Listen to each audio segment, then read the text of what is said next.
So, Sucker Punch recently released the trailer to the sequel of Ghost of Tsushima called Ghost of Yotei. And it's a pretty interesting direction to take the game, I feel like, because I feel like it's very similar to a previous title that Sucker Punch has worked on, but we'll talk about that in a little bit.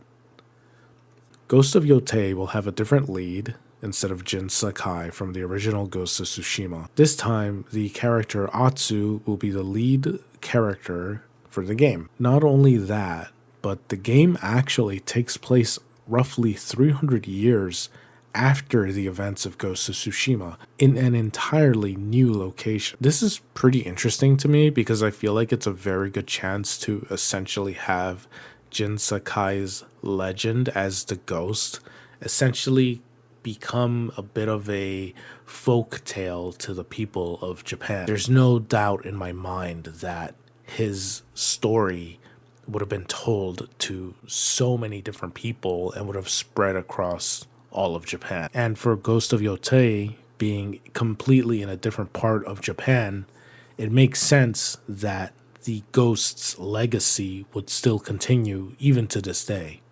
Now, about the game that I was referencing from before. Sly Cooper and the Thievius Raccoonus is a pretty good example to use in what I think Sucker Punch is trying to do.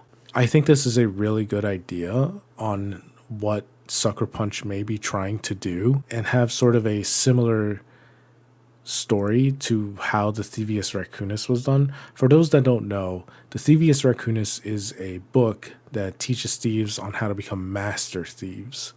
It is filled with generational knowledge on how to basically be a master thief.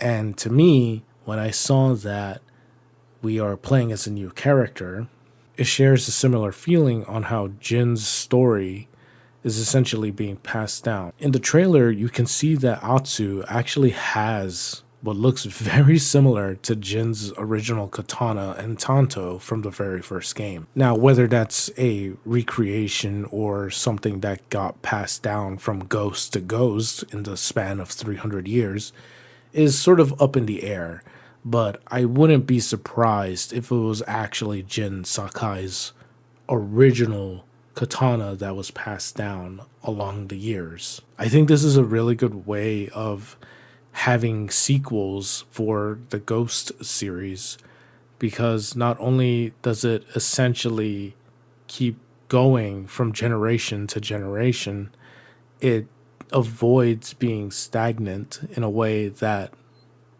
a lot of people don't seem to be really understanding. To me, Jin Sakai's story is complete. He managed to beat out the Mongolian invasion, was able to become a symbol for the people, and essentially cemented himself as the ghost.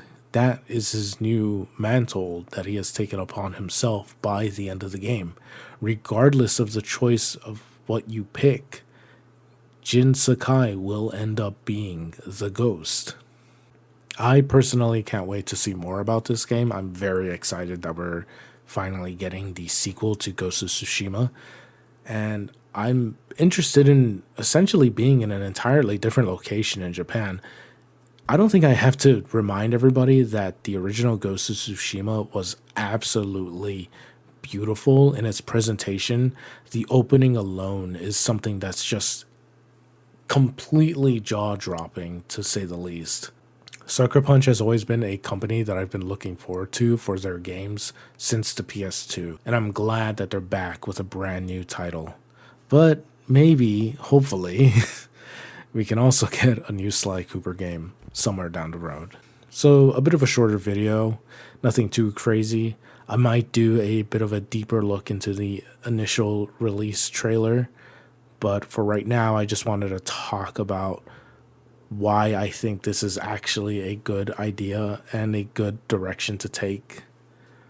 But again, we'll see. How do you all feel? Are you okay with Jin's story essentially being over and possibly a direct ascendant to, take up the mantle, so to speak? Or, do you think she's not related to Jin at all, and you think it's just somebody taking up the mantle for themselves in a different part of Japan. Tell me what you think.